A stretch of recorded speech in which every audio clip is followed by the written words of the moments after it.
At the beginning of the 20th century, something interesting was happening in the world of roses. On opposite sides of the Atlantic, breeders were creating new kinds of rambling roses. In Britain, the botanical world of Kew was connected with roses collected from distant parts of the world, including the wild roses of China. And in America, a rose breeder named Walter Van Fleet was working on roses suited to American gardens. Around this same era, two very different ramblers were taking shape. One would become Kew Rambler, the other American Pillar, two roses born in different countries with very different stories, but both would become spectacular giants of the garden. Let's begin in Britain. This is Kew Rambler.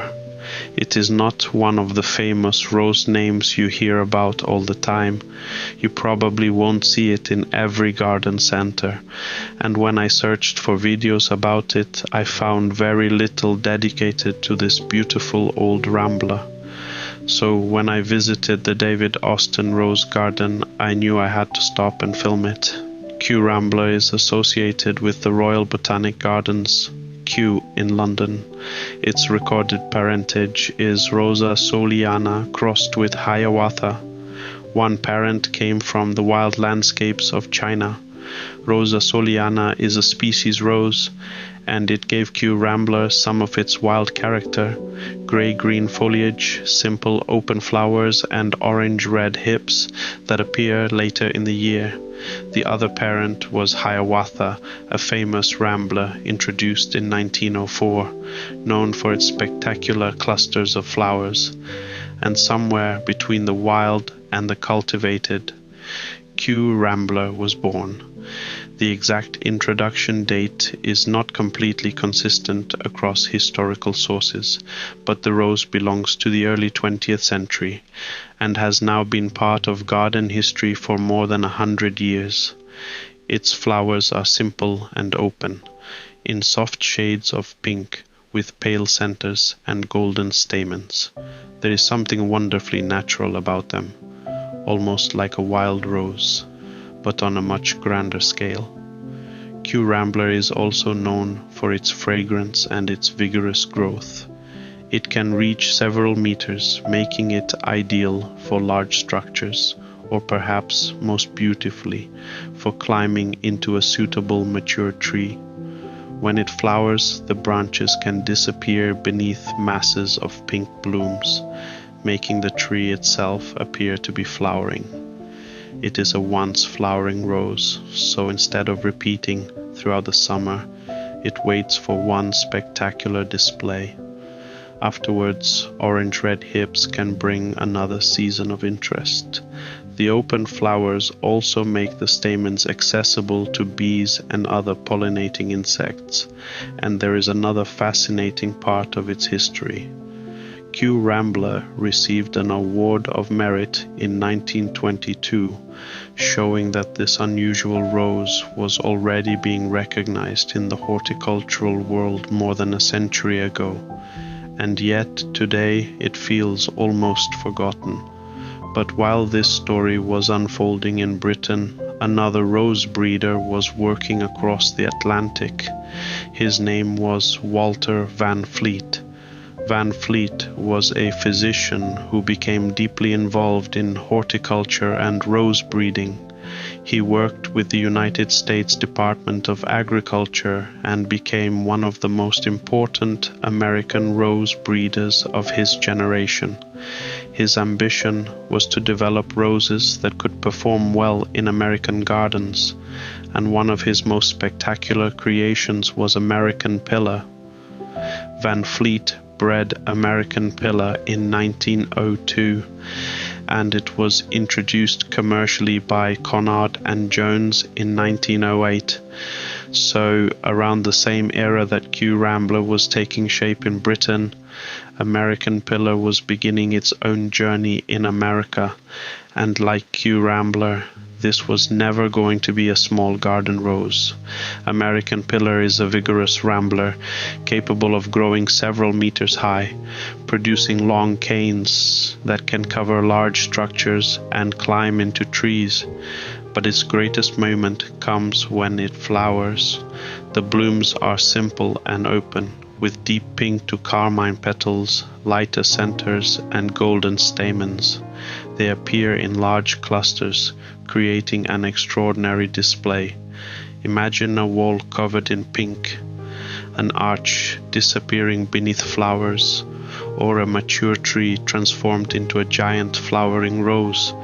American Pillar is also mainly a once-flowering rambler, giving you one great performance rather than flowers throughout the entire season.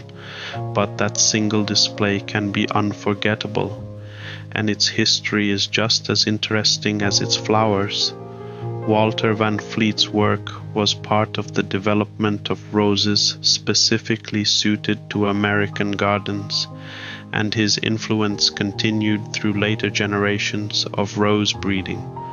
American Pillar remains one of his best-known and most enduring creations. Kew Rambler and American Pillar.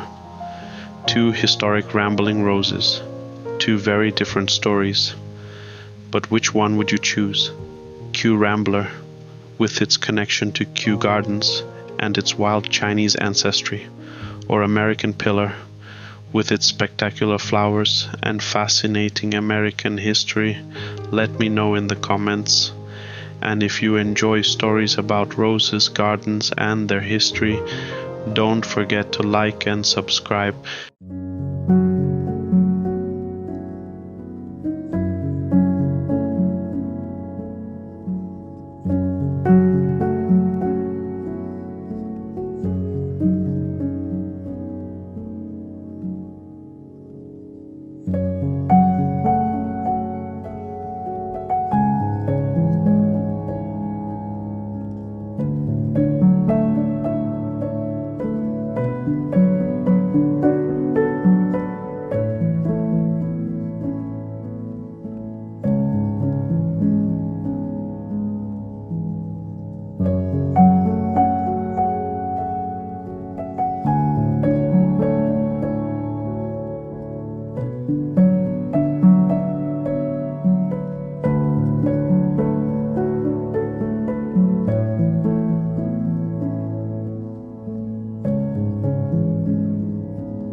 you.